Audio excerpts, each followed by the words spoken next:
Well, Merriam-Webster alters dictionary to align with Democratic attacks on Barrett's use of sexual preference on grid 7. And this is actually a couple weeks, maybe a week or so old now. But it's something I have seen done by the left over the past couple decades, actually.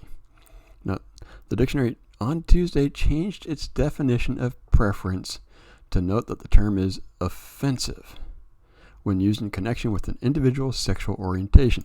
No, it's not. 20 years ago, I was part of a, you could call it an LGBT group, and we had no problem using the term sexual preference all the time, and it was not a derogatory word. They did it because of this right here. A Senate Democrat was criticizing Judge Amy C Barrett for using the term during her Supreme Court confirmation hearing. That's it. That is the only reason why they changed it. And really, this is dangerous stuff that they're doing. The dictionary had to find preference to include reference to sexual orientation. But on Tuesday, the official definition was edited to include a note that the word's usage in that context is offensive. No, it's not. Sorry, the only reason why it's offensive is because of this up here, the Democrat criticizing judge. That's it. That's the only area why it's now offensive. No.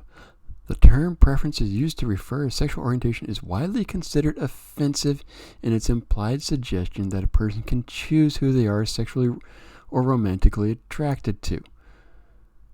When I was part of the LGBT community, that was one of the things that they actually talked about. That you could choose. Some people couldn't, some people could. There was both thoughts, and they applied equally. Now, this other thought, that you can choose, is no longer there. I mean, does this mean that a straight person can't choose to be gay? Because they don't have, you can't prefer anymore. Just so weird.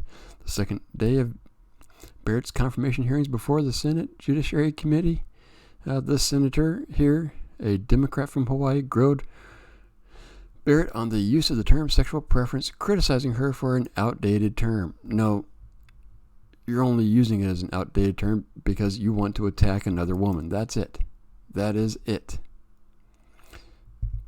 She goes on to say, use the term sexual preference to describe those in the LGBT community and let me make clear sexual preference is an offensive and outdated term.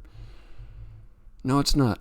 Again, I've said it before. It wasn't back when I was in it. No, I did leave for other reasons because I saw how toxic the community was towards certain groups, and I didn't want to be part of that.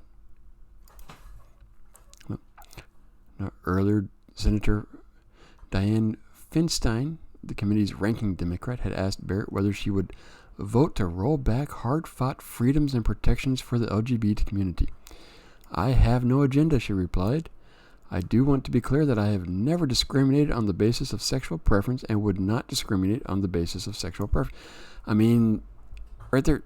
But Democrats aren't happy with that. So they have to attack her for every little thing. This is where Hirono asked Barrett whether she had ever sexually harassed anyone or entered into a settlement related into sexual conduct. And the entire thing was such bullshit. Such a complete and utter bullshit. Since you have become a legal adult, have you ever made unwanted requests for sexual favors or committed any verbal or physical harassment or assault of sexual of nature? No, she replied. And no, as it said, no, this is not the first time the dictionary has changed for a political fraught definition. And this isn't the only one. They're going to continue to do it because that's what the left does. They change it to fit their narrative. That's all it is. And when you allow this to happen, you allow even worse things to happen. Now, that's my 2 cents, my rant, my rave. Let me know what you think in the comments. Like, subscribe, and I'll see you next video.